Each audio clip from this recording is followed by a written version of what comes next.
Hello, everyone. At the webinar called "The Violent Crackdown on Tai Ji Men, 1996-2022," co-organized today by CESNUR, that is a Center for the Study of New Religions, and Human Rights Without Frontiers, on August 22nd, 2022, on the United Nations International Day of commemorating of victims of acts of violence based on religion or belief.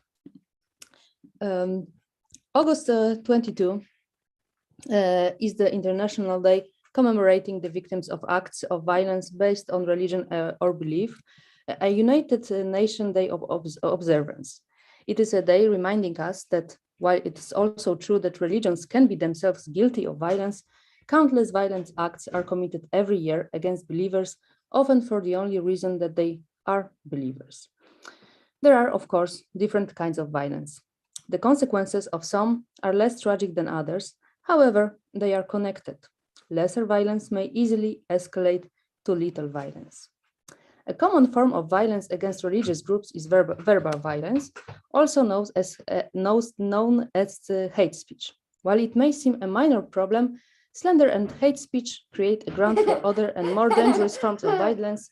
In the case of Tai Ji Men, the prosecutor who investigated the prosecution skillfully and maliciously used the media to create a climate justifying its illegal repression. Dozens of articles were published in Taiwanese media with all sorts of false accusations, including the ridiculous one that the leader of Tai Ji Men was raising goblins.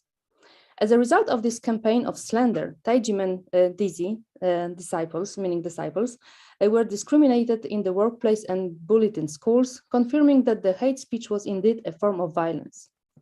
But it didn't end there. The violence can be legalized in the shape of discrimination through laws or administrative provisions that create a prosecution and negatively affect the human rights and in the daily lives of those persecuted. Tai Ji Men has been a victim of those administrative violence for more than 25 years, as we all know already. At first, the prosecutor tried to harass the movement by cutting the electricity and water supply to some of its academies. Then, he investigated a tax persecution through ill-founded tax bills, which continues to this very day. Third, it is almost unavoidable that in a context of discrimination and persecution, verbal and administrative violence escalates to physical violence, and also happened. After the 1996 raid, the Tai Ji Men's leader, Dr. Hong, his wife, and 2 Dizzy were detained. There is evidence that Dr. Hong was mistreated in jail and kept in conditions that were not in accordance with domestic and international human rights standards. Eventually, Dr. Hong and his co-defendants were found innocent of all charges and received compensation for the unjust detention. But this did not totally dispel the climate of the violence surrounding the Tai Ji Men case. On September 19, 2020, Mrs. Huang, a 60-year-old woman, was arrested during one of the Tai Ji Men peaceful street protests and complained of police mistreatment. When religious and spiritual minorities are slandered and discriminated, violence is never far away. It is the lesson of countless cases of religious persecution throughout the world, and it is also, unfortunately, of the Tai Ji Men case as well. This is the theme of violence we will focus on today. As a first speaker, I would like to introduce Professor Massimo Introvigne, founder and director of the Center of the Studies of New Religions, and also editor-in-chief of Peter Winter magazine.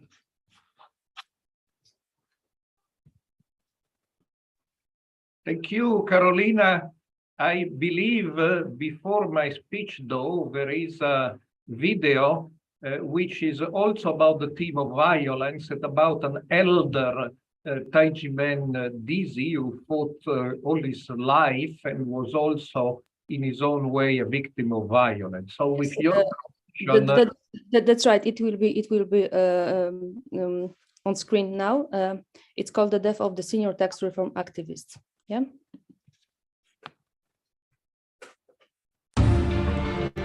The death of a senior tax reform activist.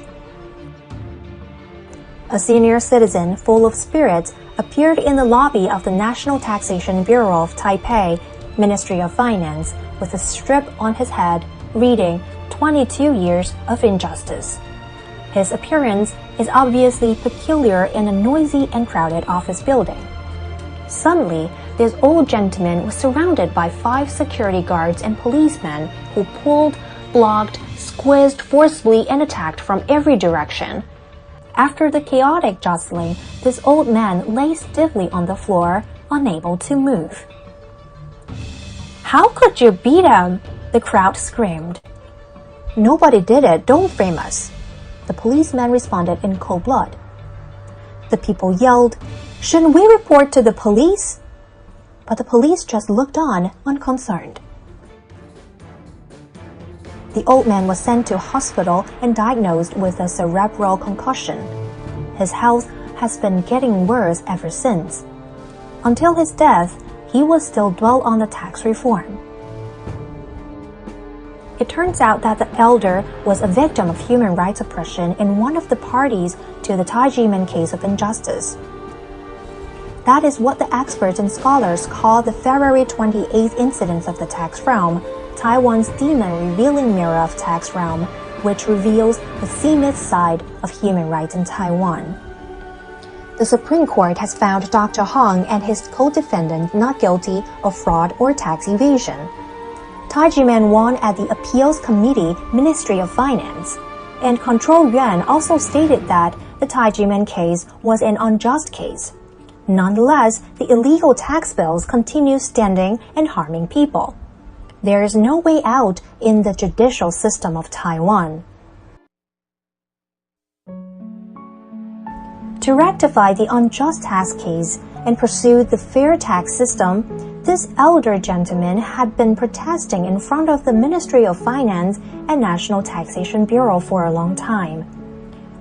Once upon a time, he broke his arm while falling down and was hospitalized for surgery. His daughter recalled that her father's arm was broken, but he still insisted on writing letters to the president, the director of National Taxation Bureau, and the premier of the executive yuan. He even asked her to send the letters in the form of registered mail first class. She was frustrated and asked her father to rest, but he responded, "When my left hand was broken, I can still write with my right hand. I cannot stop doing right things. If the president is willing to listen, many people in this country will be salvaged. It is Dizi's responsibility when Shifu has been misunderstood. A human must know what is gratitude. It is our responsibility to clear Tai Ji Men's name," he added. August 21st, 2020, Tai Ji Men's land intended for a cultivation center was auctioned off forcefully and taken over by the states subsequently. In the noise of painful crying, the old man collapsed. Until the end of his life, he still did not see the light of justice. The old man's story come to an end, but the stories of Tai Ji Men Dizi and lots of tax victims in Taiwan are still ongoing. The unfinished wish of the old man is that even though the journey to justice and tax reform is tough, we are determined to go on. There is no way back. It is not because we see hope that we continue to persevere, but because we persevere that we see hope.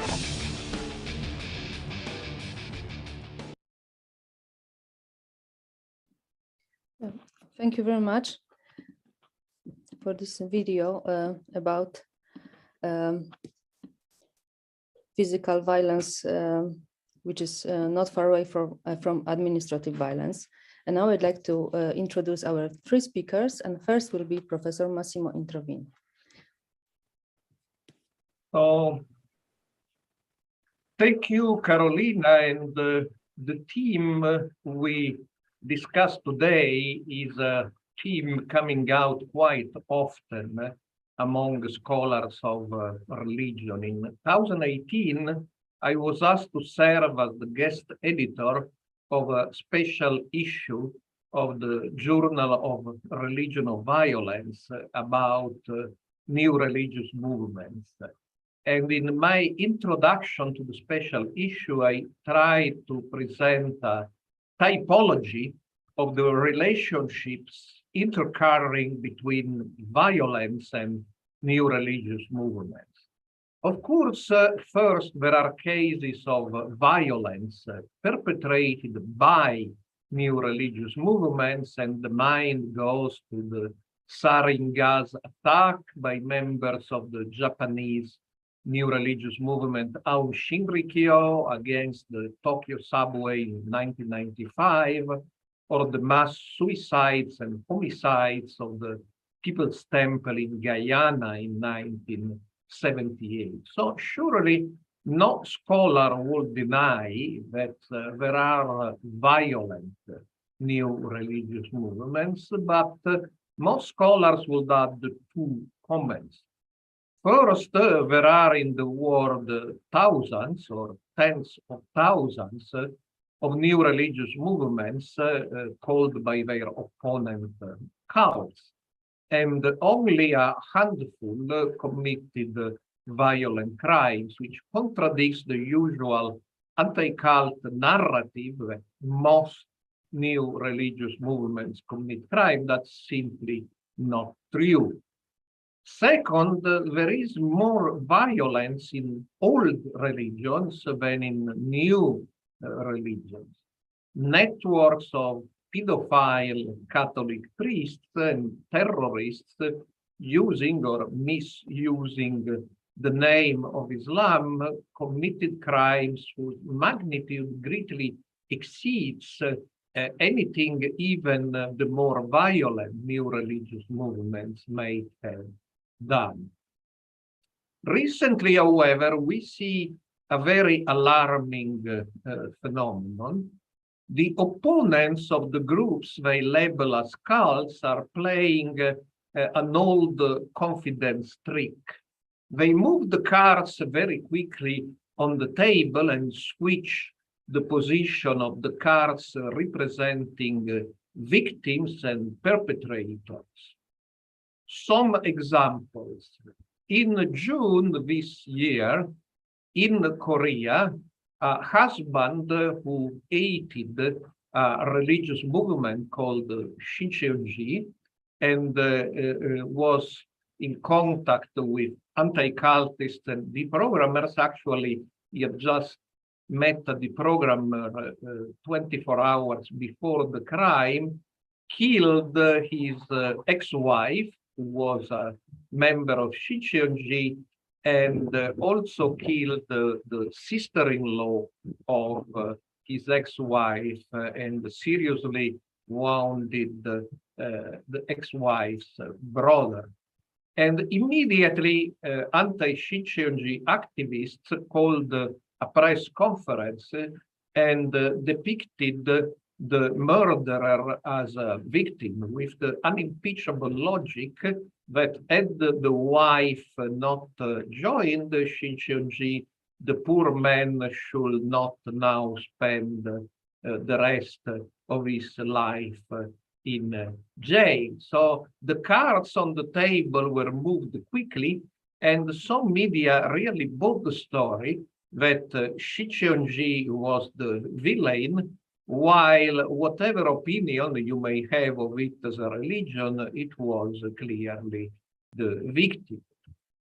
Second example, on January 3, 2019, a teenager entered the premises of Church Scientology, of which his mother was a member in Sydney, Australia, and killed a Scientologist with a knife.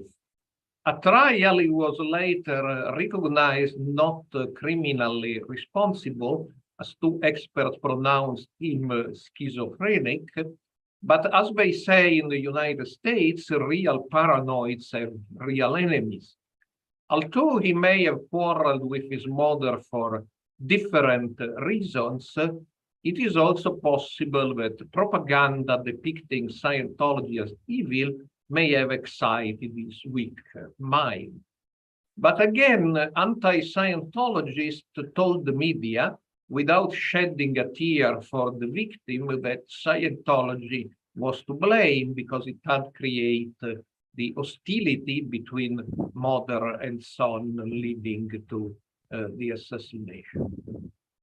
Third example, and this is the most spectacular and recent one, is the assassination of former Japanese Prime Minister Shinzo Abe.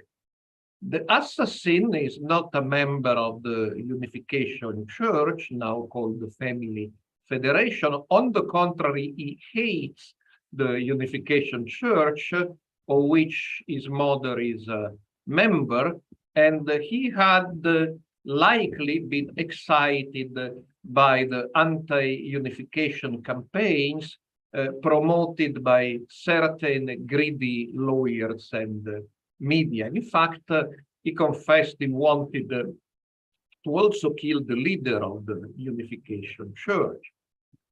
Yet, the greedy lawyers and the anti-cultists again switched the cards on the table.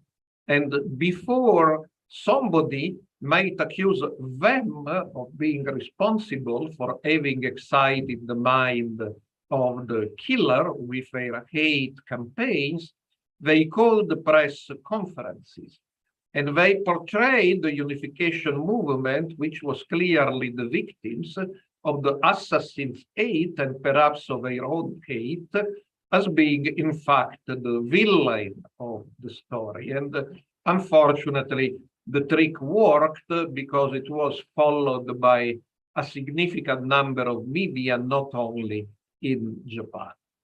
Now, all this is not new. We may ask, where did we see this before?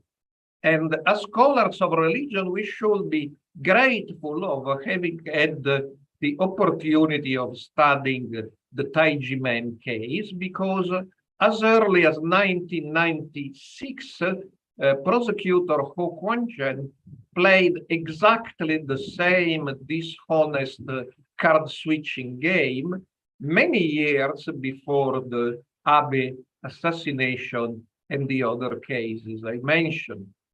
Tai Ji Men, as the highest court in Taiwan later recognized, was clearly an innocent victim of political repression. Yet prosecutor Ho called press conferences and manipulated the media in different ways, presenting Tai Ji Men Shifu, or Grandmaster, and Dizzy, disciples, who were the victims, as if they were perpetrators of imaginary crimes, including, as Carolina mentioned already, raising goblins. As in the later cases, prosecutor Hu unfortunately succeeded because many Taiwanese media bought his lies and reported them without bothering to check the facts. After all, they believed he was a prosecutor, so he told the truth by definition. So the Tai Ji Men case is internationally important because it is a textbook example of how violence against religious and spiritual minorities is supported by campaigns of fake news, and succeed because media tend to believe the fake news when they target movements depicted as cults. The only way of breaking the spiral of violence is exposing the fake news for what they are. The first step to arrest the various forms of violence targeting Tai Ji Men is re-establish the truth. And the truth is that Tai Ji Men, Shifu, and Dizzy were never guilty of any crime, including tax evasion. They were victims, depicted as perpetrators by the violent and fraudulent card sharpers who persecuted them. Thank you.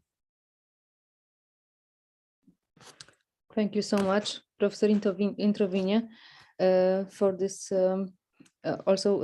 summarization of the many different violence of aspects of violence connected to new religious movements. Now I would like to introduce our second speaker, Mr. Marco Respinti, who is a director in charge of the Peter Winter magazine. Please. Thank you so much. Today we discuss a very engaging topic on an important UN Day of Observance. So I'll take the start with a few facts, trying to develop into some consideration, possibly of some interest. And I start considering that the word violence derives from the Latin term vis, which means force. The kind of force implied in violence is the obligation to do something against one's will. Violence is then a distorted notion and use of force. While violence is always something negative, force is the capacity and power to make the objects of will possible.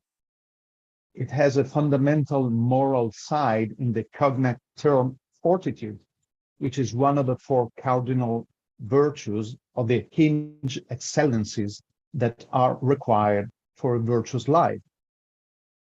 they are well addressed by whole Western tradition, which includes Plato, Aristotle, the Stoics, the Church Fathers, and the theologians of scholasticism. Scientists use the expression force too to indicate what can change the motion of an object.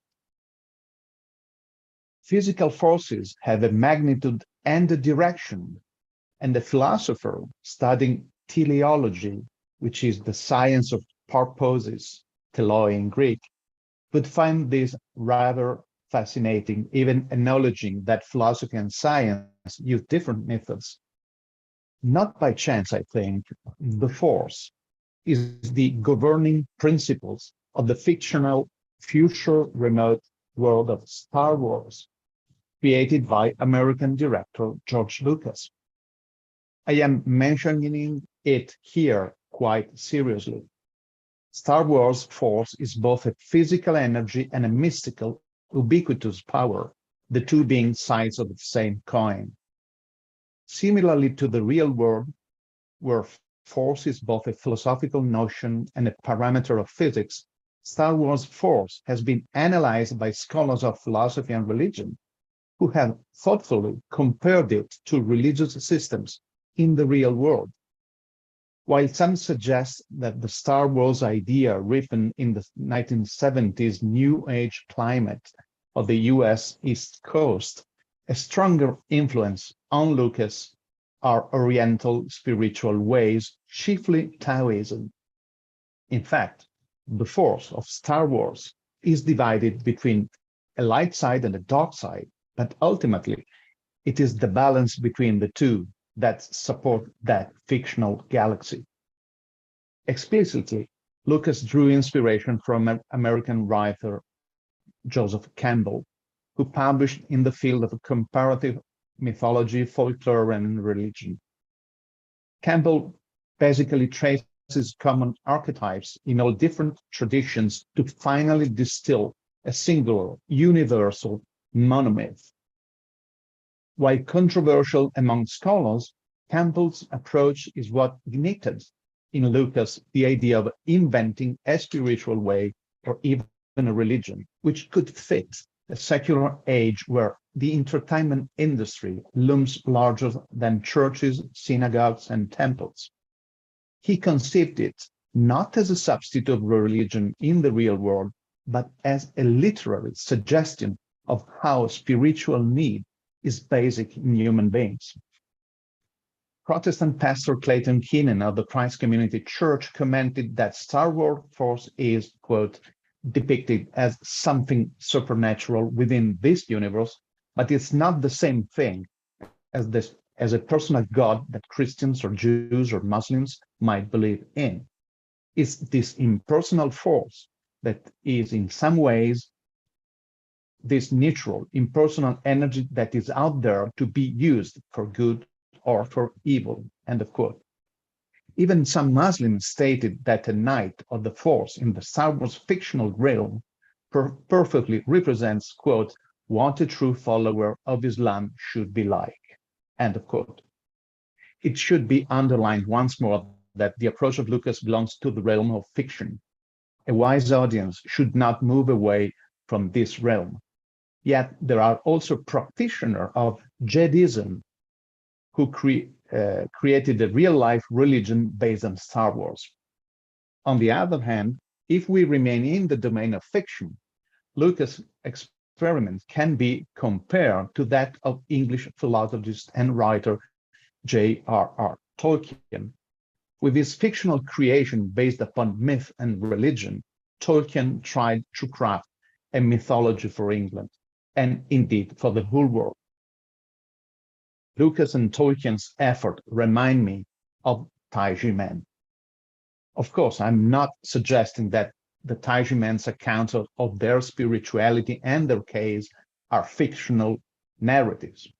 What I mean is that those authors' cultural call for a healthy return to a spiritual dimension is what Tai Ji Men does in the real world. Like Lucas and Tolkien's fictional creation, the real-life Tai Ji Men movement is not a religion. Believers of different religions may join Tai Ji Men and experience no contradiction with their own faith. Tai Ji Men is a menpai, similar to a school, of self-cultivation based on a deep understanding of the spiritual nature of human beings and aimed at forging virtuous personal characters who will make the world a better place. Like the fictional universes of Lucas and Tolkien, Tai Ji Men is a somewhat new teaching, but is deeply rooted in traditional wisdom and embraces both East and West. Based on the Taoist idea of the harmony of yin and yang, Tai Ji Men this year disciples work for peace, understanding, harmony, and goodness.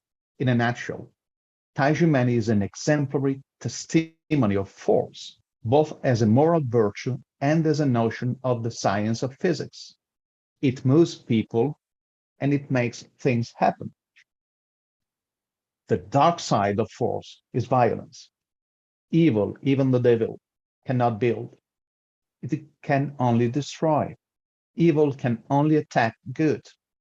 History gives us hundreds of examples where, as the saying goes, no good actions goes unpunished.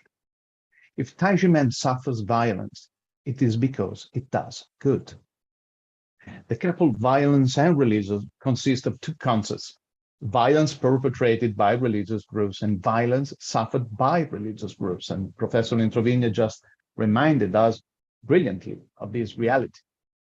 The first, which is violence perpetrated by religious group, is based on the great misconception that God commands the killing of infidels. In fact, God doesn't. Violence is the opposite of true religions and today is confined to marginal groups, condemned by holy scriptures and mainland clergy and theologians. Larger groups of believers believing in the same God whom violent religionists claim to adore repudiate those evil deeds. For this reason, the name International Day commemorating the victims of acts of violence based on religion and belief could perhaps be changed.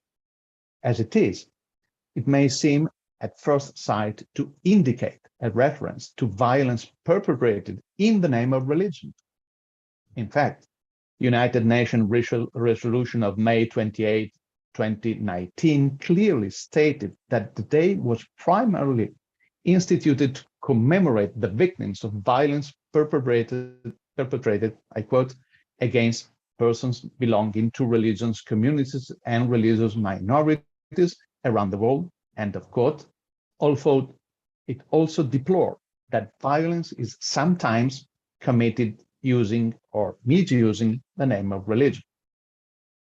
As to violence suffered by religious groups, German-American philosopher Eric Voegelin and his English disciple Michael Burleigh have something to say that is relevant to Tai Ji Men Case 2. They describe secular ideologies as inverted religions, or non-religious responses to human needs that are essentially spiritual. The result is total deception and sorrow, which secular ideologies seizing the realm of faiths and offering an immanent creed that pretends to vindicate the falsities of religions. In this model, the conflict between secularism and faith is a civil war between a light and the dark side of religion itself. The dark side of religion is fake religion, even if it uses the paraphernalia of religion. Totalitarian regimes show it well, but also democracies sometimes do. The fury with which Tai Ji Men has been persecuted in Taiwan within a democratic society is a case in point. I'm not suggesting that Taiwan is a fake democracy acting as a totalitarian false god. I'm asserting that the UN International Day commemorating the victims of acts of violence based on religion or belief should include in its list of trespassers also those who persecute believers, including Tai Ji Men, in the name of state ideologies and idiocracies in both totalitarian and democratic regimes. Again, I am not suggesting that Taiwan is not a democracy. This is not my opinion. I believe, however, that within Taiwan's government, there are non-democratic agencies and bureaucrats who violate freedom of religion or belief. These people may need to see the Star Wars franchise in theaters and read Tolkien's work to be reminded of the insuppressible religious need and the futility to try to eradicate it. They may also need to study Voegelin and Burleigh on the serious injustice that secular inverted religions produce. Such readings and studies could perhaps persuade them that persecuting Tai Ji Men is not only wrong, it is useless, because in the end, spiritual force always wins against brutal violence. Thank you. Thank you very much for this presentation about violence and many faces of the force. Now I'd like to introduce the third speaker in this part, Mr. Willy Fortre, the director and co-founder of Human Rights Without Frontiers from Belgium. Please.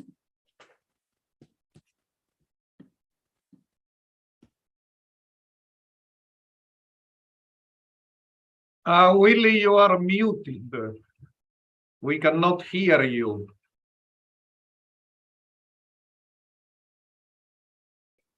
Sorry. Yeah, thank you for giving me the floor for the second part of this webinar that is, as usual, dedicated to the disease and their testimonies and the way they experience the ordeal of Tai Ji Men. But first, before starting with them, we will watch a video called 26 Bell Ringers.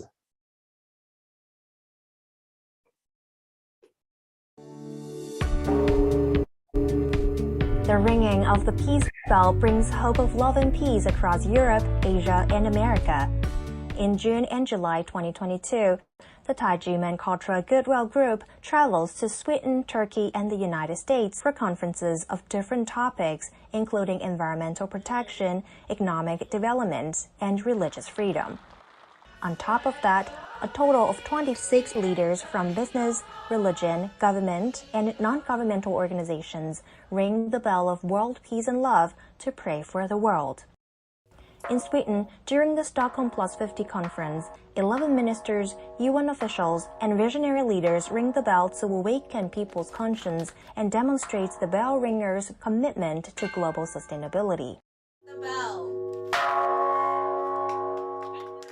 It is very significant. And throughout my life, even though I'm not perfect, these three words have always rung through in my life: conscience, morality, and ethics. I'm so grateful, and I'm so happy that I have participated in such a spiritually uplifting, spiritually not in the religious sense, but even if it's in the religious sense, why not? But spiritually, which is all-encompassing, which lifts humanity and binds us all together. Please ring the bell. Peace is certainly the most ambitious, most desirable goal, but we must realize that it is also the most difficult. But because it is difficult and because it is important, it deserves all our energy, all our endeavor, all our faith in the future. Right after Sweden, the Cultural Goodwill Group goes on to Istanbul, Turkey for the 25th Eurasian Economic Summit. 7 excellencies are invited to ring the bell, including the president of the organizer, heads of states, and ministers. My idea, it is a dialogue for taking the conscience, for taking the stability, for taking the peace in the world. So we badly need initiative like yours, and I do support what you are doing, because once again, peace is the most important thing for everybody. You know, we cannot talk about human rights unless we have peace. We cannot talk about culture, about promoting anything about peace.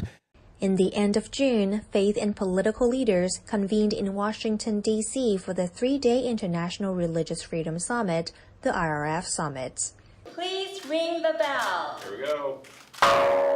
During the time, Tai Ji Men invited 6 influential leaders to ring the bell for religious freedom, justice, human rights, and peace. We Catholics believe that it is in our conscience that guides us, and that's the little flame of God's presence in our life.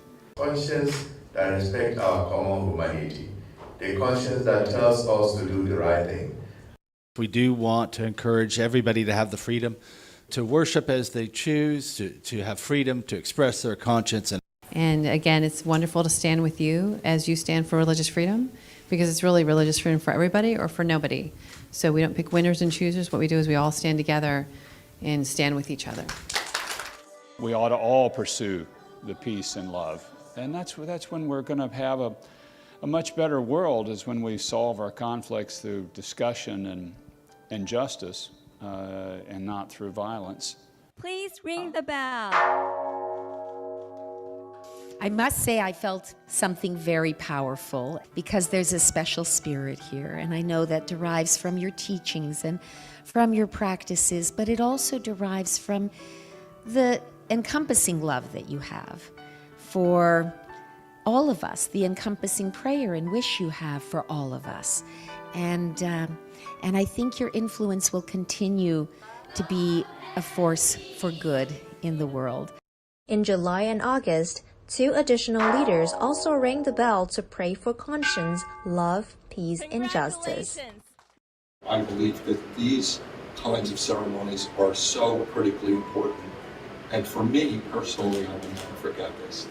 I am deeply grateful but incredibly humble to have had the privilege and the honor of ringing this bell, to see the dignitaries that have come before me and hold that hammer, that mallet, and hit this bell is a very moving experience for me. What's equally moving, though, is the symbol of what this bell means. When you ring the bell with truth, that conscience is the only way to peace, that conscience is the center of the bell because it is the center of the universe, this truth captures you and embraces you and comes inside you and motivates you to fight for conscience, for peace, for love, and for justice. As of August 2022, 425 leaders from 128 countries have rung the bell of world peace and love, including 49 heads of state and governments, 7 Nobel Peace Prize laureates, UN ambassadors, and other visionary leaders from various circles. Their commitment and good intentions have collectively pushed forward more concrete actions to make our world a better place to live.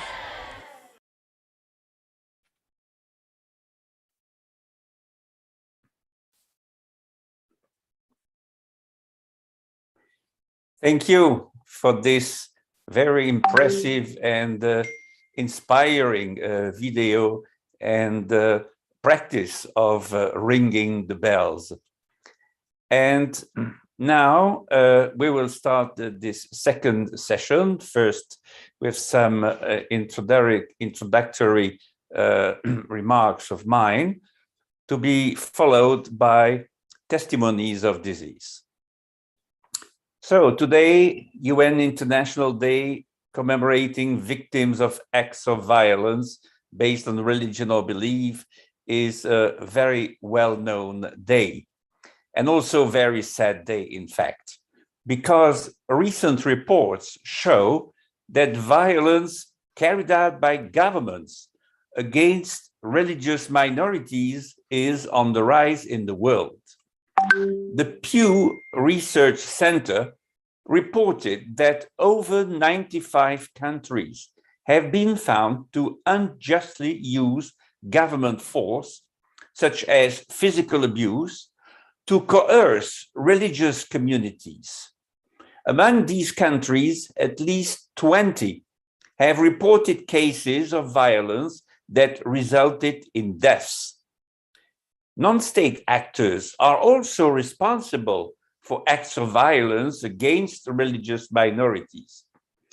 Cases involving physical violence from non-state actors have increased at least 19% since 2017. Radical extremists in sub-Saharan Africa and parts of Asia, such as India and Pakistan, are largely responsible for these attacks. Mob violence, which regularly occurs in over 41 countries, is also used to intimidate and harm religious minorities. A few examples of state violence. In Pakistan, Shagufta Kausar and Shafkat Emmanuel, a Christian couple, faced the death by hanging penalty as a consequence of the notorious blasphemy laws. For 8 years, they were kept on the death row and were not able to see their children grow. Thanks to the mobilization of the international community, they are now free and reunited in a European country with their family. In Saudi Arabia, Raif Badawi, an agnostic, was arrested and imprisoned in 2012 under the country's cybercrime law after being charged of insulting Islam and setting up a liberal online forum. He had criticized Saudi Arabia's religious police on his blog and also called for an end to the role of religion in politics. A court sentenced Badawi to 10 years in prison in 2014, as well as 1,000 lashes. Badawi received his first whipping of 50 lashes in January 2015, but the rest were suspended for several years because of the pressure of the international community. The UN described the penalty as cruel and inhuman. And in April 2020, Saudi Arabia eventually abolished flogging. He was finally released after serving his 10 years, and he now lives in Canada. In Ukraine, Russian soldiers showed up at the church of Reverend Sergei Shunidovich, put a bag on his head, took him to the police station, then asked him to collaborate with them. He refused. The Russians tied him up, tossed him in the basement, tortured him for the next 2 days. In Russian-occupied parts of Ukraine, clergy members are targets, easy targets. Dozens of priests from the Orthodox Church of Ukraine have been kidnapped or killed since the invasion began. Still more pastors of other denominations have been chased from their pulpits and imprisoned. Today, the International Day commemorating the victims of acts of violence based on religion or belief, we pay tribute to those who have lost their lives, who have been physically or psychologically attacked, beaten, and tortured due to their religious, spiritual, or philosophical beliefs. In addition to physical and psychological violence, another form of violence and suffering targeting specific religious and spiritual groups usually remains unidentified and undetected by the human rights radars. It is the institutional violence. The perpetrators are state institutions, such as tax administrations.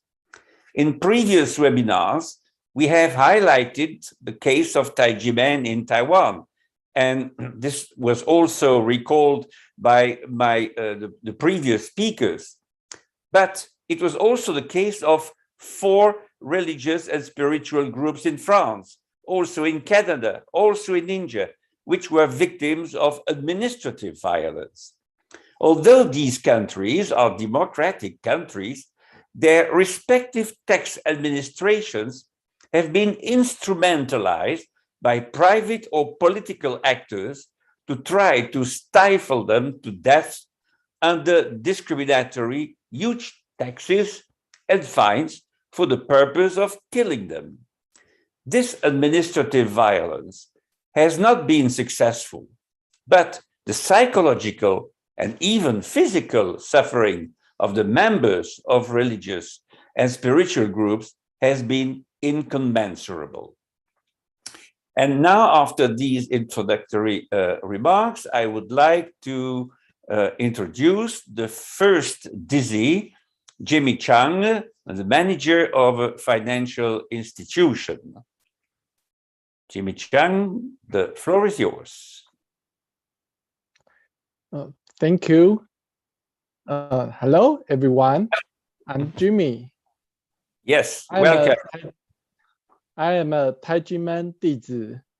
I'm honored to be here today to participate in the forum for International Day commemorating the victims of acts of violence based on religion or belief in 2022. This is my first time to participate in the International Forum.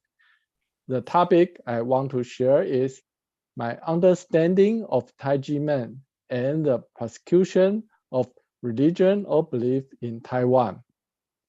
I hope that through my sharing, I can help those who have been persecuted in this world, so that similar incidents of religious persecution will never happen again in the future. I joined Tai Ji Men in May 2009.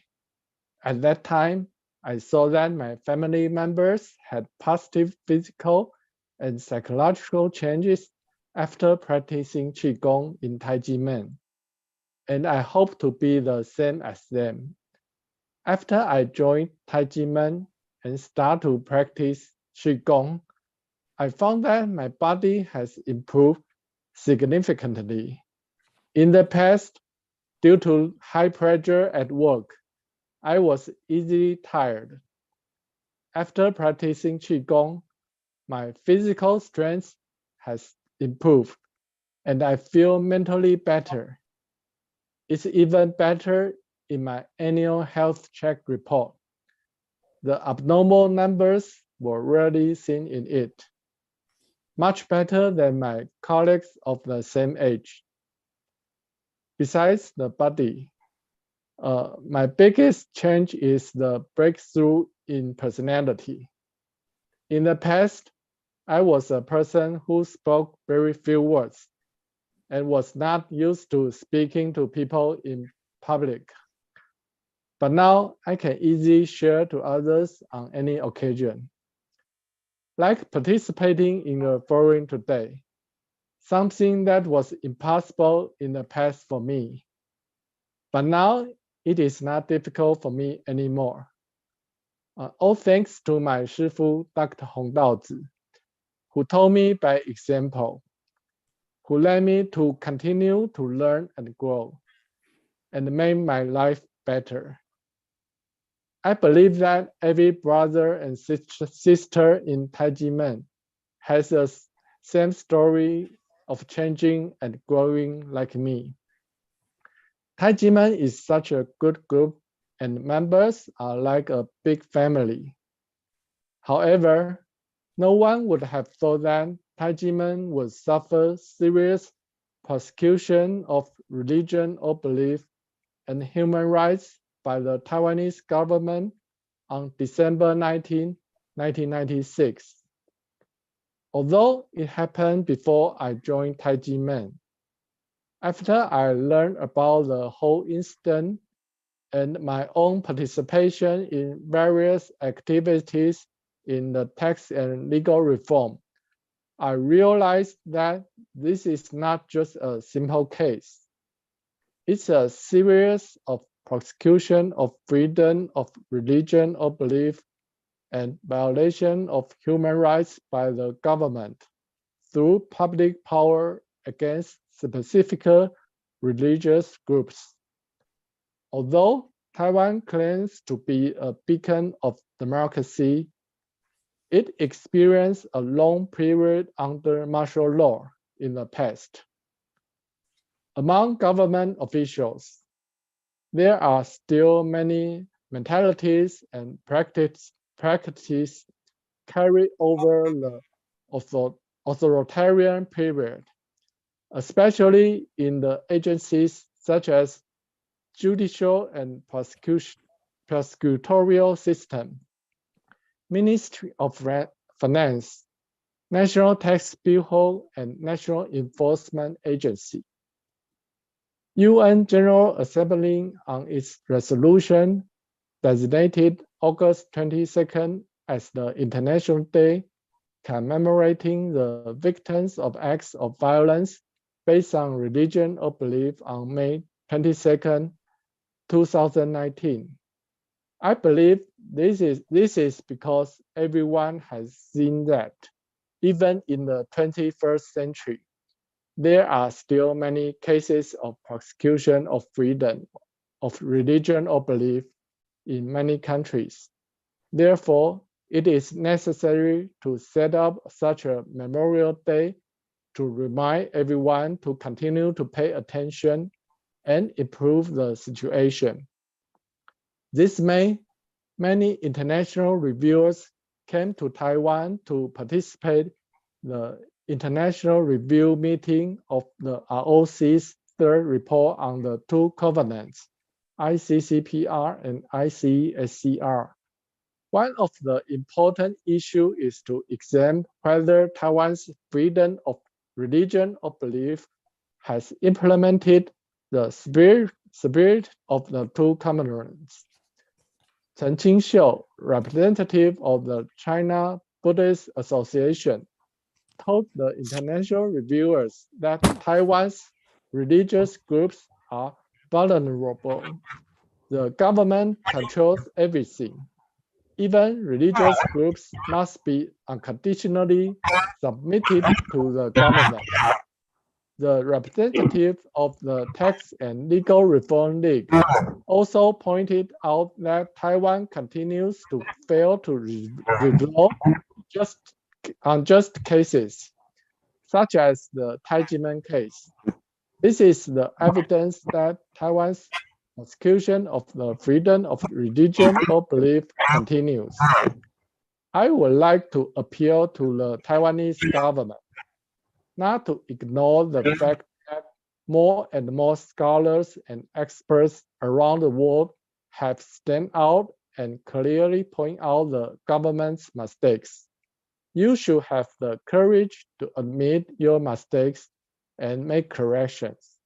Immediately restore the reputation of Tai Ji Men and return the Grandmaster and DC of Tai Ji Men their sacred land, which was illegally auctioned and nationalized. Only in this way can Taiwan truly implement the freedom of religion or belief mentioned in the Universal Declaration of Human Rights. This is my sharing. Thank you for your time. Thank you very much, Jimmy Chan, for reminding us that religious groups are still vulnerable in Taiwan, and that this opinion is shared by, for example, Shen Qingxiu, the representative of the China Buddhist Association. Thank you as well for stressing that Taiwan continues to fail to resolve unjust cases, such as the Tai Ji Men case, which is a concrete example that Taiwan's persecution of the freedom of religion or belief continues. The solution for Taiwan to fully implement the freedom of religion, you said, is to immediately restore the reputation of Tai Ji Men and return the Grand Master and DC of Tai Ji Men their sacred land, which was illegally auctioned and nationalized. Thank you for sharing these thoughts with us. And now I will give the floor to Kate Chen, Executive Assistant. Hello, everyone. My talk today is the persecution of freedom of religions can only be stopped by a government that knows how to fix mistakes and to make changes. Taiwan is a beautiful island. The people are nice and friendly. Many influential folk beliefs and a rich culture are well known around the world. The right to life, property, and religious freedom are guaranteed under the Constitution. As a result of the government's dedication to upholding their rights, it sets an example of democracy and freedom across Asia. However, a political crackdown resulted in the fabrication of the Tai Ji Men case. For 26 years, Taiwan's government used state authorities to influence the law and taxation. For the country to uphold the concept of human rights, international experts and academics have raised concern over the case and asked the government to take action right away. We came to the conclusion that Tai Ji Men case is a typical example of Taiwan's persecution of human rights over the 26-year struggle to rectify the false case. People's right of property, taxpayers' human rights, and the right to freedom of religions and beliefs were all persecuted by the states. Tai Ji Men was found not guilty of tax evasion or any other charges by the Supreme Court. According to a Control Yuan's investigation into the Tai Ji Men case, prosecutor Hou Kuan-ren was found to have committed 8 major legal violations, and NTB had 7 serious violations. The law claims that this case has been a fabrication all along. Officials promised to revoke the case during a public hearing in the Legislative Yuan in 2010, which was documented on film. All of the video evidence was presented. Tai Ji Men's Shifu and Dizi were still waiting for the restoration of the innocent. Even though the 2 covenants have been domesticated and specifically declare that religion and belief must be completely preserved, officials without conscience ultimately auctioned off the sacred land of Tai Ji Men for performances bonuses, treating the right of the people as nothing. As the pandemic continued to spread over the world in June of this year, I had the opportunity to fly to Stockholm, Sweden with Dr. Hong as a volunteer of Federation of World Peace and Love to attend the Stockholm 50 International Conference, A Healthy Planet for the Prosperity of All Our Responsibility, Our Opportunity, was the meeting's theme. This conference served as a special opportunity to remember the United Nations Environmental Conference of 1972. It looked back on the past 50 years of environmental activism and to consider if our efforts have improved the condition of our planet. A healthy environment could be a beautiful environment with pure water and air. A good social system can also be referred to as an environment. Leaders may immediately correct errors when a social system fails. This can give rise to future hope. We visit the Vasa Museum, where we were in Sweden to witness this amazing Vasa in person. When the Vasa capsized due to a strong wind less than a nautical mile distant, 30 lives were tragically lost. The suffering of the 30 families who lost loved ones. These irrevocable effects of the cover-up was acknowledged by the society. To construct a good system for future generations, Gustavus III was eager to foster a favorable environment. This instance occurred during the reign of the monarchy. Now that we live in a democratic era, when the law or the constitution fails to protect people's right to life or their freedom of religions, those in authority should recognize the issue and take actions, create a stable legal and tax environment, and uphold human rights instead of continuing to persecute Tai Ji Men, Shifu, and Diz for more than a quarter of a century. The most important reason for the vindication of the fabricated case was to investigate the accountability. But Hou Kuan-ren, the prosecutor handling the Tai Ji Men case at the time, abused his prosecutorial authority by attempting to dismantle the Tai Ji Men. He was under investigation by the Control Yuan in 2002 for 8 serious legal violations, and the Control Yuan requested in a letter to the Ministry of Justice to address that Hou Kuan-ren should be punished with severe persecution and sanctions. But instead of receiving a penalty from the Ministry of Justice, he was protected by authorities and promoted. The one voice of this issue by various academic and tax experts is an embarrassment and a national catastrophe. Taiwan is also actively involved in the field of human rights, having established the National Human Rights Commission and the Commission for Transitional Justice. With the sigh of relief, Virginia Bona Denden, an international committee member of the ICCPR and ICESCR, said that she had visited Taiwan for all 3 international reviews, but had observed that human rights education there had not improved for more than 10 years, which was a failure because she had asked Taiwanese officials what a Universal Declaration of Human Rights was, but nobody could answer. She claimed that the Universal Declaration of Human Rights declares that love is the fundamental of human rights, and the real love is necessary for such rights to exist. This implies that you should treat people how you want to be treated.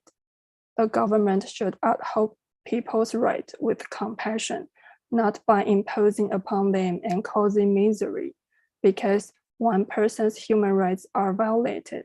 All people's human rights may be violated at any time, and we are all on the same boat, said Sang Pu, a famous human rights lawyer in Hong Kong. Under the guidance of Dr. Hong, I understand the importance to know myself and to overcome my bad habits to become a better person of myself. However, on the way to change myself, I must constantly reflect and remind myself to prevent making the same mistakes. This process can help the government to improve these unfunctional systems. The government should listen to the voice of the people, remove the dishonest judges, and amend the laws that are not effective in assisting the people when the people continuing reminding you that you are doing something wrong. These improvements can make Taiwan a better country. But with time, it has become more and more obvious that the government is both blind and deaf, unable to see or hear anything. Even though we spend taxes to pay for the international experts to Taiwan to review the implementation of 2 covenants, we haven't followed any of their recommendation to make Taiwan become a nation that upholds human rights. On this UN International Day of Remembrance for Victims of Violence based on religions and beliefs, let's demand that the government take the Tai Ji Men case seriously and rectify the case to prevent any religious persecution. Thank you all.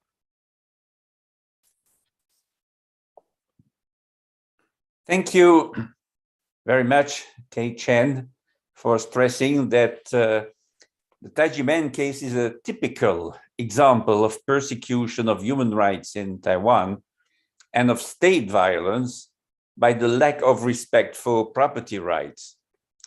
While a National Rights Commission and a Committee for the Promotion of Transitional Justice, the Tai Ji Men case has still not been solved. Justice delayed is justice denied, as it is usually said. On the same lines, Virginia Bonoan Dandan, a member of the International Review board of the International Covenant of Social, Economic, Cultural Rights, said after visiting Taiwan for 3 international reviews that human rights education had not improved for more than 10 years. And as you concluded, the government should pay attention to the voice of the people. The government should pay attention to the voice of the people, remove the corrupt judges, reform the laws that do not effectively help the people. Thank you for your contribution to this debate. And now I will give the floor to Ruby Liu, a fresh graduate. The floor is yours, Ruby Liu. Hello, everyone. Okay, I'm Ruby, and I'm a fresh graduate and also a Tai Ji Men 弟子. And I'm talking about Tai Chi culture spreads true love. Human rights persecution never exists. And today I appreciate discussing freedom of religion and belief related to the Tai Ji Men case with all the scholars and speakers. Tai Ji Men is an ancient manpai of Qigong, martial arts, and self-cultivation. The purpose of practicing Qigong in Tai Ji Men is to modify one's mind through the Kung Fu of practice, to help oneself and others on the path of life. My Shifu Date Hong Daozi told me to moderate my temper and be brave when I first entered Tai Ji Men. These few simple words have become the gems of my growing up process, and I often take them out to remind myself. No one is perfect, but Shifu told us the importance of introspection, that human beings can progress because we can think. If we do well for ourselves, we can even change the world by connecting all the good thoughts that come together. Therefore, Shifu has that Tai Ji Men Cultural Goodwill Group to visit 101 countries to promote love and peace. In 2014, an era of conscience was reached worldwide. And on July 25th, 2019, during its 73rd session, the United Nations General Assembly adopted a draft resolution submitted by the Kingdom of Bahrain entitled Promoting the Culture of Peace with Love and Conscience, declaring April 5th the International Day of Conscience, making it the 166th United Nations Day of Remembrance. Due to the epidemic and the chaotic environment, we hope to spread such an important message to more people through our visits to various countries and to promote Tai Chi culture while promoting world peace with love. However, in 1996, the Taiwanese government suppressed religious or faith-based groups in the name of religious sweeping, and Tai Ji Men was victimized for no reason and has not been rehabilitated. Tai Ji Men case began when prosecutor Ho Kwan-ren hyped through the media by anonymous black letter only, without concrete evidence. And before that, the Kaohsiung and Hsinchu District Public Prosecutor's Office had investigated no wrongdoing. But Ho Kwan-ren violated the double jeopardy. He abused his power and such are practiced in place. He manipulated the case in which tax officials falsely accused Tai Ji Men disciples of giving sincere red envelopes to Shifu as tuition fees, and issued illegal tax bills. After 10 years and 3 months of litigation, the court finally determined that Tai Ji Men has no fraud, no tax evasion, and no violation of the Tax Collection Act in the third trial in 2007.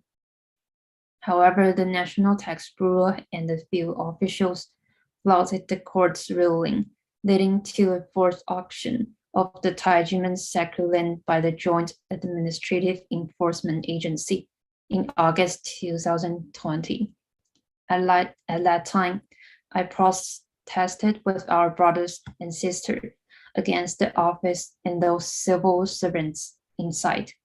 And finally, the official came out and coldly announced that the land was being auctioned. I could not understand why the land was hastily put out for auction. It was obvious that the evidence and facts were right in front of us, but when the law-breaking bureaucrats were unwilling to admit their mistakes and use their power and influence to kidnap all the truth and persecute by using taxation, this clearly violated people's rights. On June 28, 2022, the International Religious Freedom Summit was held in Washington, D.C., and I was fortunate to participate in this event and follow Shifu and my brothers and sisters in their discussions on human rights persecution by victims of religious freedom. When I was there, I realized that over 80% of the world's people suffer from religious persecution and that there are many definitions of religion and faith. But regardless of religion, people should not be suppressed by totalitarians or governments due to the belief in their truth of life. In Taiwan, Tai Ji Men is also a member of the Taoist Association, where Shifu and disciples work together to promote Tai Ji Men culture and work for the conscience that they believe in. But the 26-year-old case has not yet been vindicated that Tai Ji Men has been discredited and even tarnished. We appeal to the international community for help to come to IRF, not only to reveal to religious communities around the world about the injustice that has been done to us, but also to spread positive energy through the power of Tai Ji Men to promote the culture of goodness.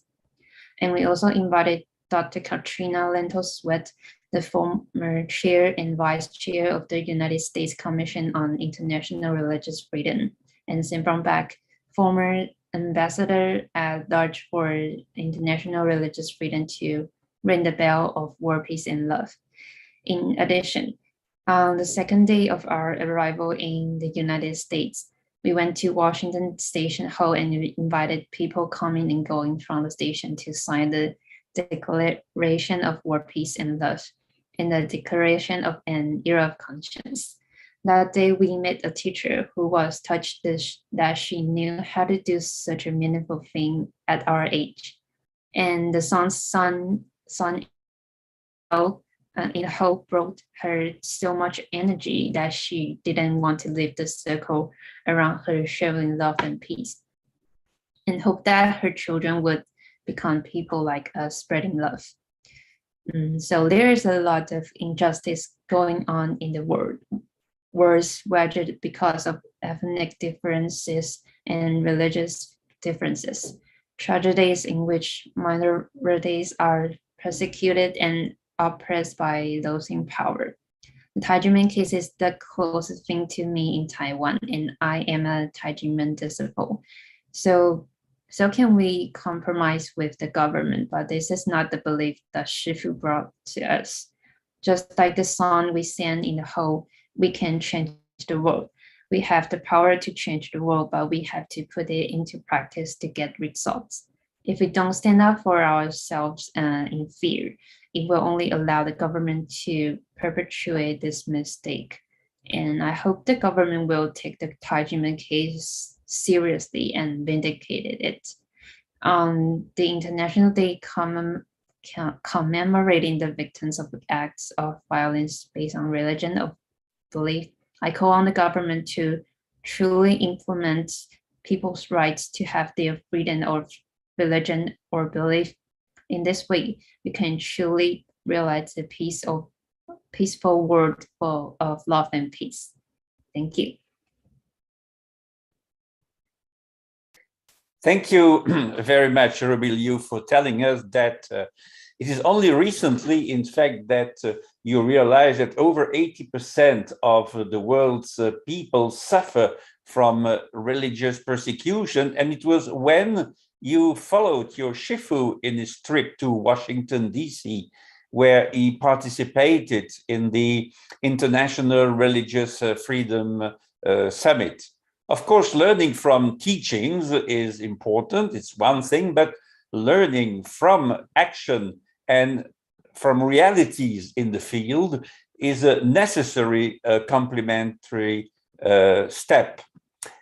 On this International Day, you call on the government of Taiwan to truly implement people's rights to have their freedom of religion or belief. And we really hope that Taipei will hear your call.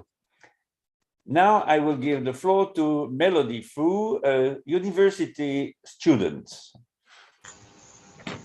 Okay. Hello, everyone. My name is Melody. As a college student and Tai Ji Men, I'm also a volunteer of Action Alliance to Redress 1219. Today, I would like to share my opinions of religious oppression and Tai Ji Men case. I have grown up in Tai Ji Men, practiced Qigong and self-cultivation with children of same age. I used to be nervous and afraid to express my opinions in public. However, with the encouragement from brothers and sisters, I gradually become brave to give talks in front of people and learn to be ready to go on stage at any time. In addition, Shifu has told us, think positively. Bad things could turn out to be good. Although I had once failed in the entrance examination and didn't apply to my ideal school, I remember the lesson that Shifu taught us. So I soon adjust my mind and believe that everything is the best arrangement. Afterwards, when I encounter difficulties or feel in bad mood, I always remind myself to change the mindset instead of being controlled by negative emotions. Tai Ji Men is just like my second home. I'm lucky to make acquaintance with many brothers and sisters and learn life wisdom from Shifu. Under the leadership of Shifu, Tai Ji Men has not only performed in the celebration of National Day and 2017 Summer Universiade Overture, but also visited 5 continents and more than 100 countries, promoting love, peace, and a culture of conscience, and inviting the leaders from different fields to ring the bell of world peace and love. Tai Ji Men has even participated in more than 3,000 cultural exchanges and performances, spreading the power of goodness to every corner of the world.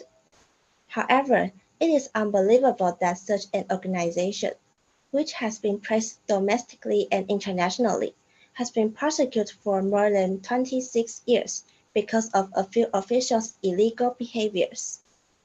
In 1996, the first election of the president was held in Taiwan. However, since some religious organizations didn't show their support to the specific candidates, the politicians launched a crackdown on these groups, including Tai Ji Men. Then, according to the false accusations, prosecutor Ho Kwan-ren brought the police with guns to search the academies of Tai Ji Men. He even wrongfully issued indictment against Tai Ji Men based on the fabricated evidence in the next year, and regarded the cash gift that Dizi gave to Shifu as tuition. What's more, the National Taxation Bureau illegally issued a tax bill without checking the facts. Even those 3 instances found Tai Ji Men not guilty of fraud, tax evasion, or violation of tax acts on July 13, 2007. The National Taxation Bureau still issued unjustified tax bill instead of following the court's conclusion.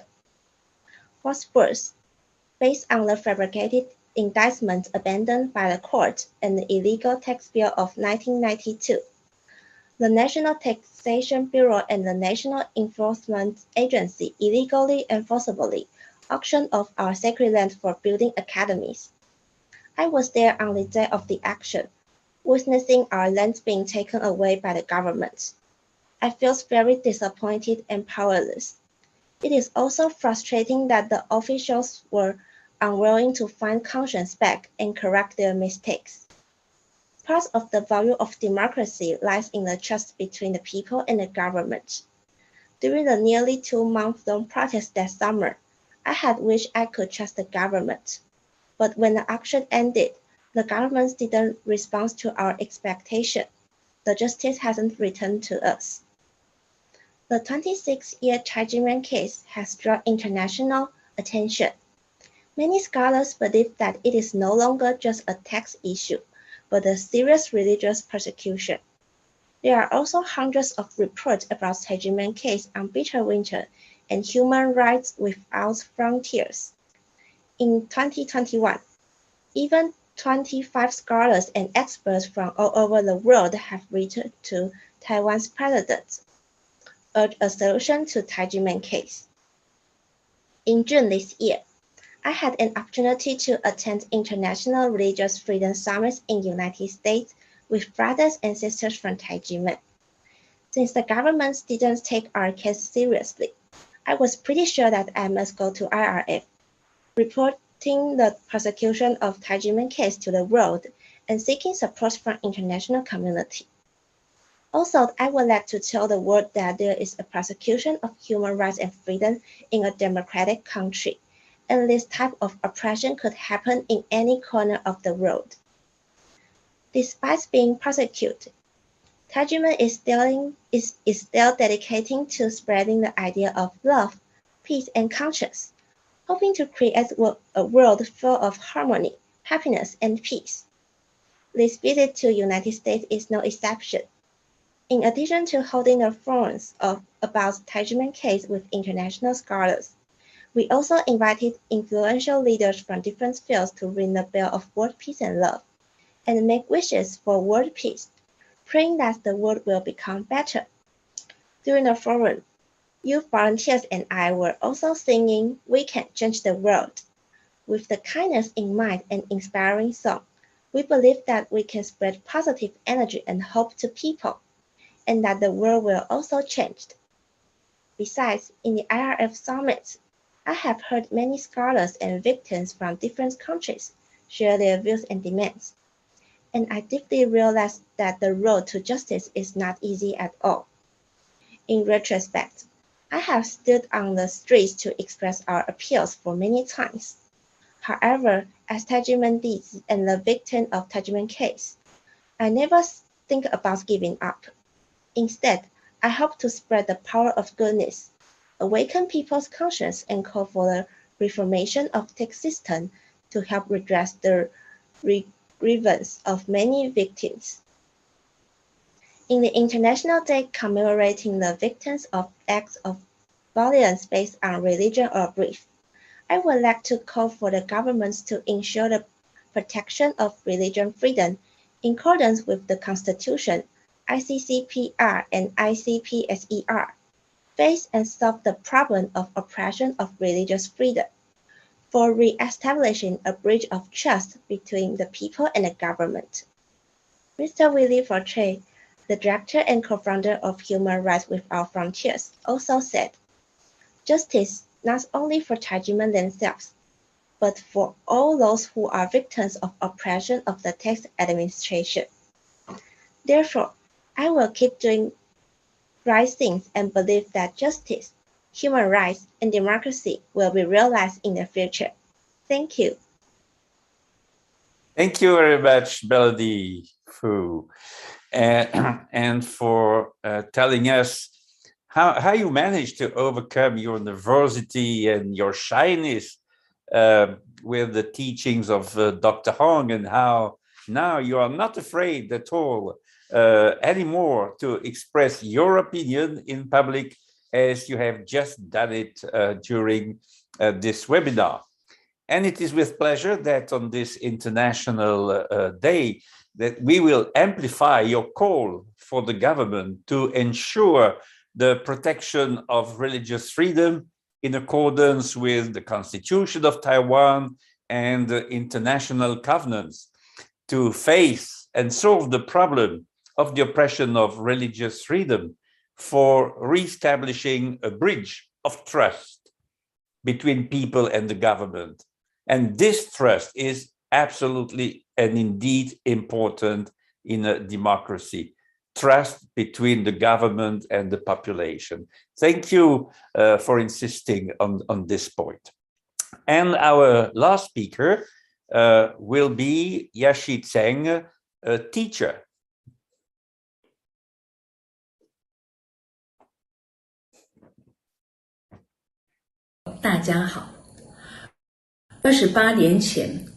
I began practicing Qigong at Tai Ji Men 28 years ago to improve my health after noticing a significant improvement in the appearance and temperament of a colleague after only 6 months of Qigong practice.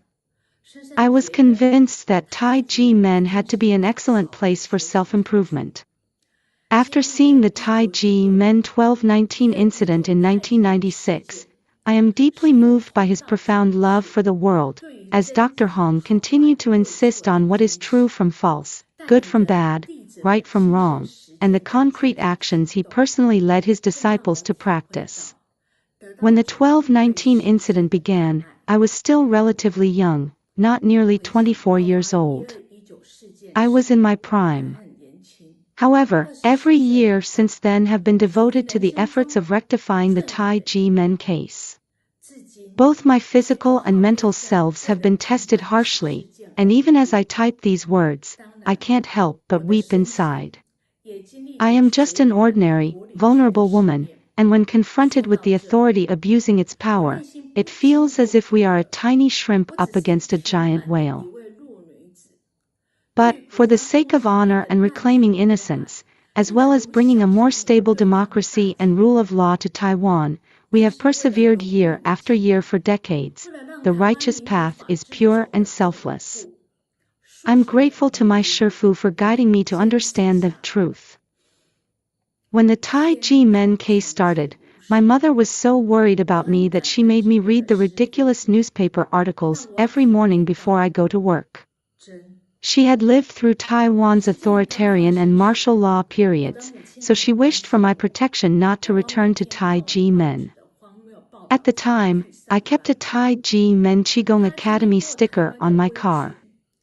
My relatives and friends kept coming to me to ask me, "Aren't you afraid of being ridiculed or hurt?" I thought, if I remove the sticker, it will mean that I am admitting those ridiculous articles was correct. Because I believe the truth is with Shifu and Tai Ji Men, I did not remove it. It wasn't until my brothers and sisters from Tai Ji Men advised it for everyone's protection. One morning, an older colleague of mine asked about goblin raising, and how does one raise a goblin? I had no idea how to answer her question.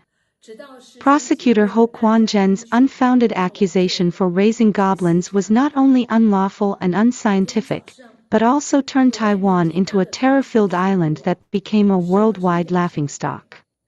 Why did Prosecutor Ho Quan Zhen slander Tai Ji Men in this manner? I'm still baffled. Aren't prosecutors supposed to expose criminals and uphold justice? Instead, why did he devolve into a predator who violates human rights?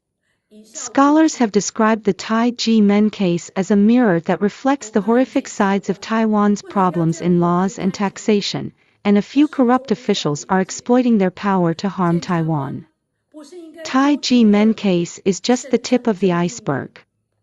All citizens should have a clear understanding, otherwise anyone could end up being the next victim. The Tai Ji Men case, which was fabricated out of thin air, should never have been indicted, and it was handled poorly. 26 years have passed, and since then, Tai Ji Men case has been distorted, with setbacks caused by administrative, tax, and court delays. Meanwhile, the perpetrators are hiding in the dark. Not only have they not been disciplined, but as a result several of them have even been promoted. Can you imagine what this is doing to Taiwan? Shifu is a wise man who knows that any individual could find themselves in a similar situation in which human rights are violated, therefore it is imperative for one to demand justice. At the beginning of the case, I heard if a monetary settlement was made, the case may be closed. Shifu, on the other hand, was adamant that what is right and refused to settle. Tai Ji Men Shifu and disciples are devoting more time and money to fight for justice through legal procedures, having faith that the truth will prevail. Shifu truly loves the people of the world, otherwise he would not have repeatedly pointed out to the officials of the mistakes made, and the necessity for the errors to be corrected and reformed. If one does not remove one's original sin, there is no way to return to one's origin. Today, on the International Day of Commemoration for the Victims of Religious Persecution, I am honored to participate in a forum to talk about the persecution of the Shifu and disciples of Tai Ji Men. This is not only a persecution of religious beliefs, but also a cultural catastrophe. Prosecutor Ho Kwan-jen used the media to call for the formation of the self-help group and compelled the disciples to accuse Shifu. This has severely harmed the Taiwanese society.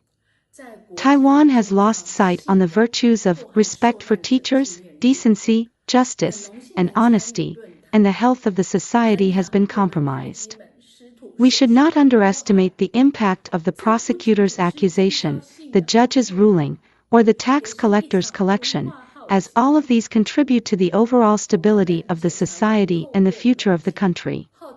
I hope that the Taiwanese government would recognize its faults, have the courage to correct them, respect human rights, reform official rule, put an end to the calamity, and eliminate the residual poison of martial law buried behind democratic rule.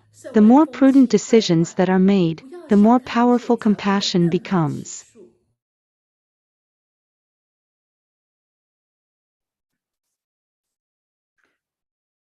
Thank you, Yashit Cheng, for denouncing the abuse of power of the tax administration.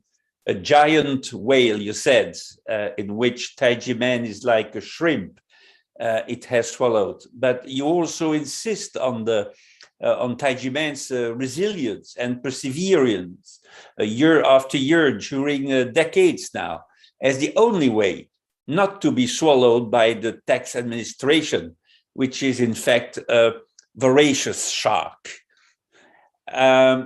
We are now very close to the end of the second session, but not close to the end of the webinar itself, because there are still a few things on the program, and in particular the conclusions by Alessandro Amicarelli. But first I would like to point out that this year it's the 21st anniversary of Qigong Academy in San Jose, and that a whole program is in preparation, and you can join the celebrations of this anniversary on YouTube. The link will be communicated to you so that you can not only follow, but fully participate and congratulate that Qigong Academy because they deserve it after 21 years of activity. And now I will give the floor to Alessandro for the conclusions.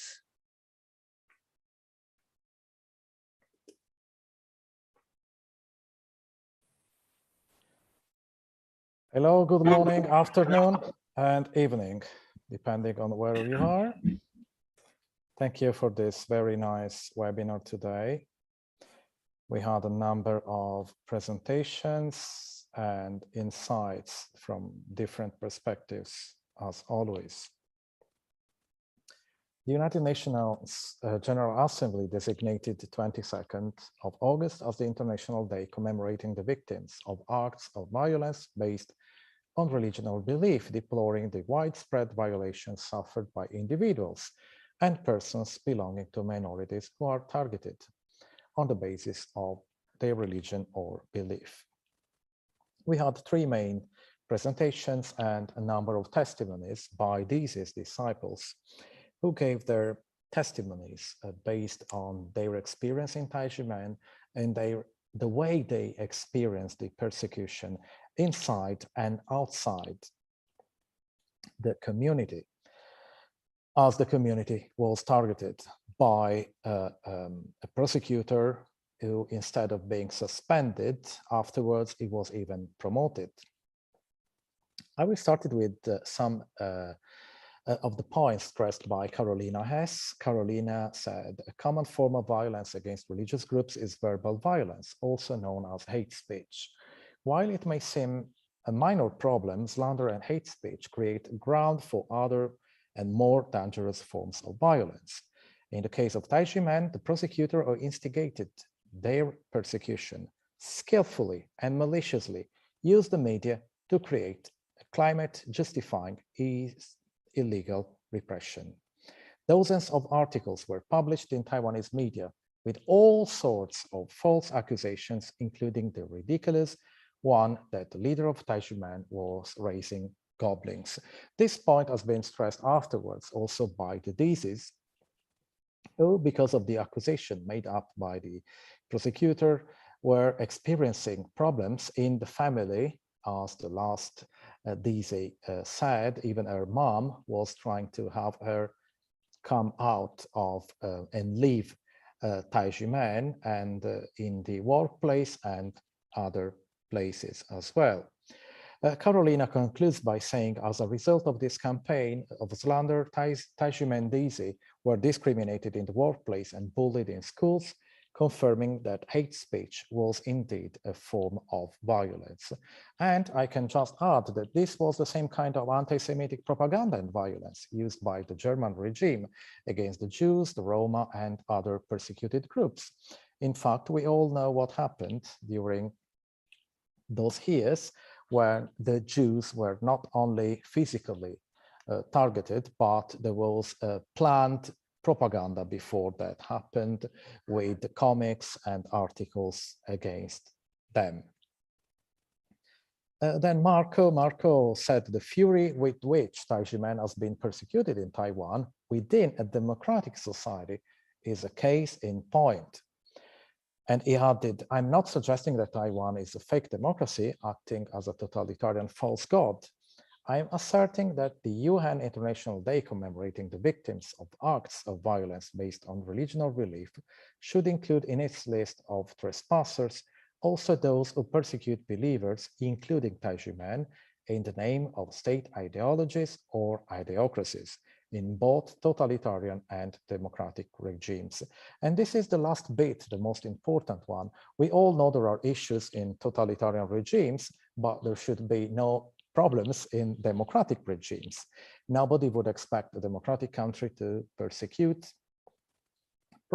or persecute minority groups or members of minority groups of any kind, including religious and spiritual groups. But this happens regularly also in Europe. Let's not forget that in Europe, we have a European Convention of Human Rights and the European Court of Human Rights, which quite often issues judgments against members of the larger Europe, against governments who unfortunately act in a negative way, also in regards to freedom of religion.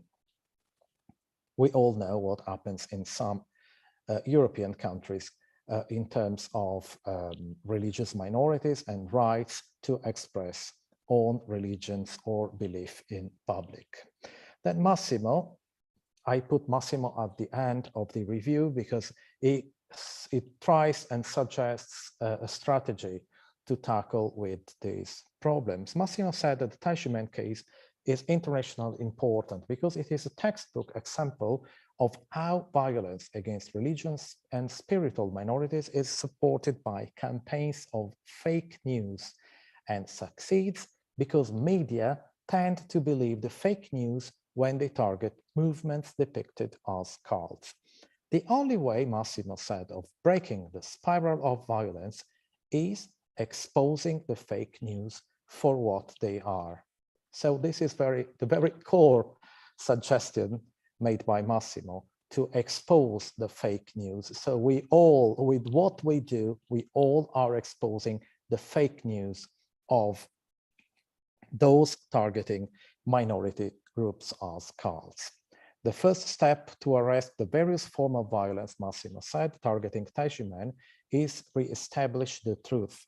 And the truth is that Tai Ji Men's Shifu and Dizzy were never guilty of any crime, including tax evasion. They were victims, depicted as perpetrators by the violent and fraudulent card sharpers who persecuted them. This makes it clear that it is very important to stress what is the truth, what is the fake information given by media. It is very important, as the thesis made in their presentations, the role of the prosecutor and other members of the team of the public prosecutor. It is very important to stress the positive aspects of Tai Ji Men and the positive experience that the thesis have inside Tai Ji Men. I had the pleasure to meet with quite a few of them, spend a few days of them, so I fully agree with the statement made by them that they are like a big family.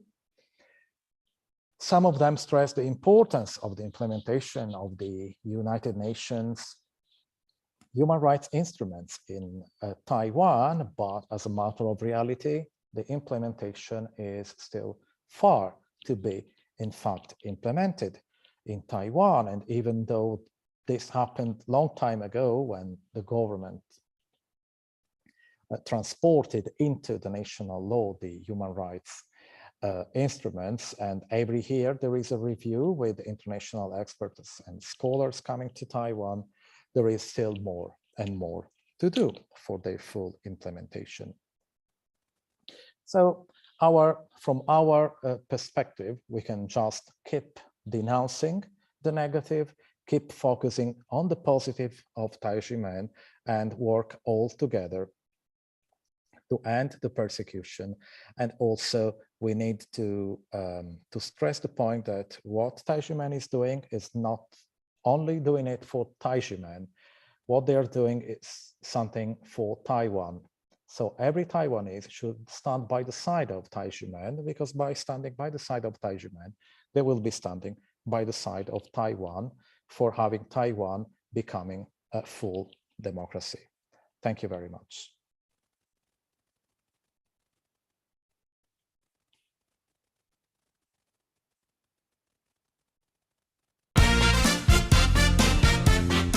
我迄阿妹哩，我头摆吼身体轻哦，常常要湿热的。太极门练功后，师傅教我要过脾气，吼，要把个事情要想好的。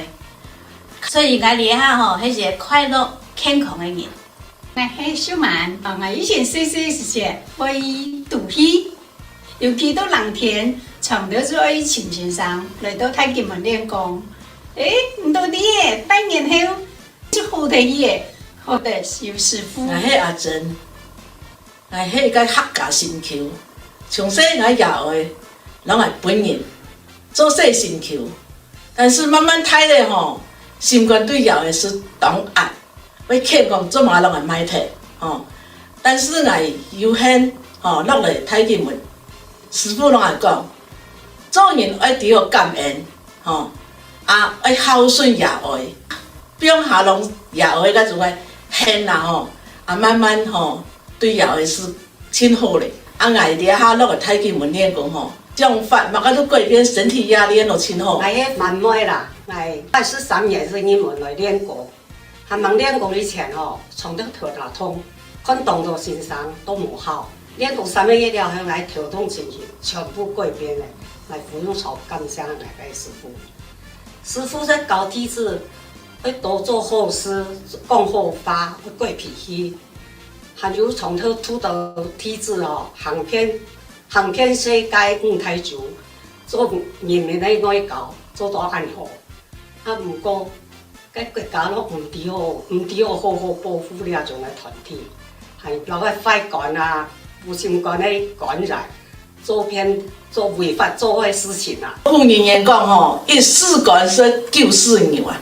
了细吼来做官啊，来欺负善良的百姓啊吼，出国后世啊，来做牛做马来万年，奉献了着官员啊吼，叫良心国社吼，唔好过来错下伊咧，要分七家吼，让后退子孙，来行山，演历列的吼客家妹的吼，要用艺术天公落水，改变咱客家民谣吼，来创出我哋26年来的愿望，拢坚持来向天公来做主，吼，接来严惩了违法的官员，来平反太极门的冤案。我哋创会儿堂。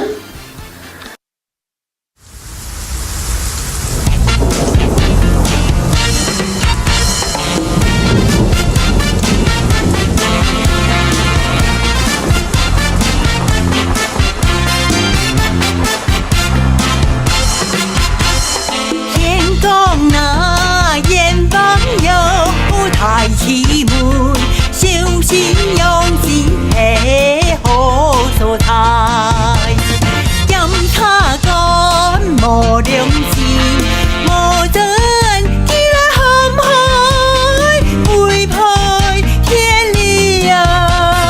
天公哪有眼啊？太极门把眼盼，无吹无盐水。心肝谈将计，违法海水弹土地来破坏。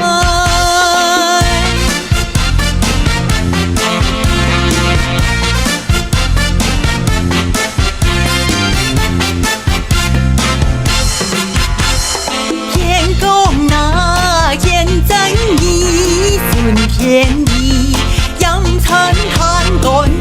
真是堂，人民那动自强，团结切发生呀，救国救民。天公那不慈悲，是人啊，看清真相，平反假案，良心那归自己。行山积福的应当歌响。